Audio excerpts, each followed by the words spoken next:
Diyos ko, Day, ang ganda ng country na ito. Hi guys, ito na naman ang Disney Princess niyo na nasa ni for good mother dito sa Sweden. Hello dyan sa inyo, no? At samahan nyo nga akong mag-get ready with me. At ito yung susuotin natin kasi medyo malamig dito ngayong araw. And voila! So ito nga yung ating outfit. At hindi ko alam guys kung maganda ba siya. Pero para sa akin, perfect naman ang combination niya. So paparisan ko ito ng boots, no? Pipili ako mamaya kung saan mas bagay sa outfit ko. Pero mamaya na, kay kakain na muna tayo dito. So yung aking afames ay nagluto siya ng paborito kong spaghetti bolognese. Diba? Ang sarap ng nagluto. Ay, ang niluto. Diba? Ang grammar natin, no? Minsan mali-mali. So, ngayon nga, no, ay pupunta kami sa bahay na nakakatandang kuya niya. At yung nakikita niyo yung kapatid niya sa mga vlog ko, yun yung kanilang bunso. And after din namin kumain dito, guys, aalis kami agad kasi pupunta muna kami ng city. So, dito, namili na tayo ng boots. Una, itong itim.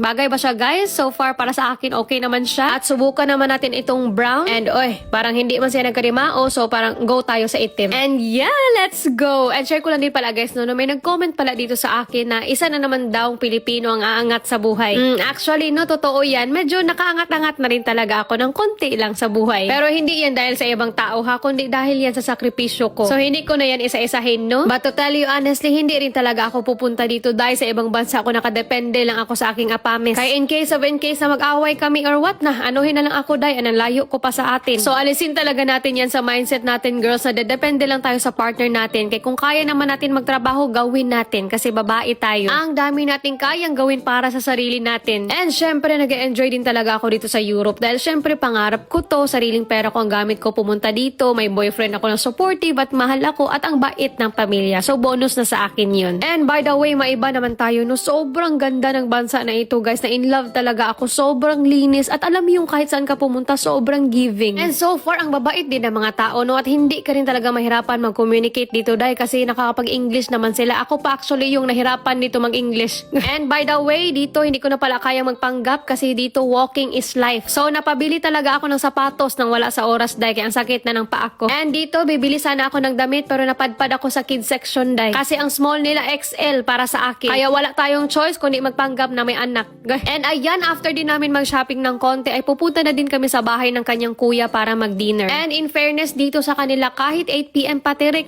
pa rin yung araw. By the way guys, no, hindi din pala ako nag-vlog sa pagkikita namin ng kuya niya kasi first meet pa namin ito. And gusto ko genuine muna yung unang pagkikita namin. So fast forward after nga namin mag-dinner at mag-usap, umuwi na rin kami agad at kumain ng konti kay ginutom ulit. And ayan, mag-movie marathon kami tonight. Pero bago yan, mag-shower na muna ako kasi itong buhok ko no, ang tagal niyang patuyuin. And please girls, be guided din pala no, due to high demand of orders ng Key Cosmetics, mag-close muna kami temporarily ngayong August 8. Mga 1 to 2 months siguro kasi there will be changes sa business structure namin. Kaya kung gusto nyo mag-order, ay mag-order na kayo hanggat available pa. So yeah, so far nag-enjoy naman ako dito and thank you Lord talaga sa bagong experience na binigay mo. And my takeaway for today, para to sa mga girls ko dyan, kahit may karelasyon ka or pamilya ka, bilang isang babae dahil mas maganda pa rin talaga na hindi ka completely dependent sa ibang tao. Kasi dahil kapag matapang ka, may sarili kang pera at successful ka in your own way, mas may courage kang umalis sa isang sitwasyon na hindi ka na masaya or hindi na healthy para sa'yo. Pero hindi naman ibig sabihin na ayaw mong tumanggap ng tulong. Ang importante, alam mo kaya mong tumayo sa sarili mong mga pa. So dahil remember this, bilang babae, ang dami nating kayang gawin. And I truly believe na kahit hindi man tayo kasing lakas ng mga lalaki, we can still build our own dreams and turn those dreams into reality. Kaya girls, kaya nating maging matapang, independent, creative, and successful in our own way. Kasi again,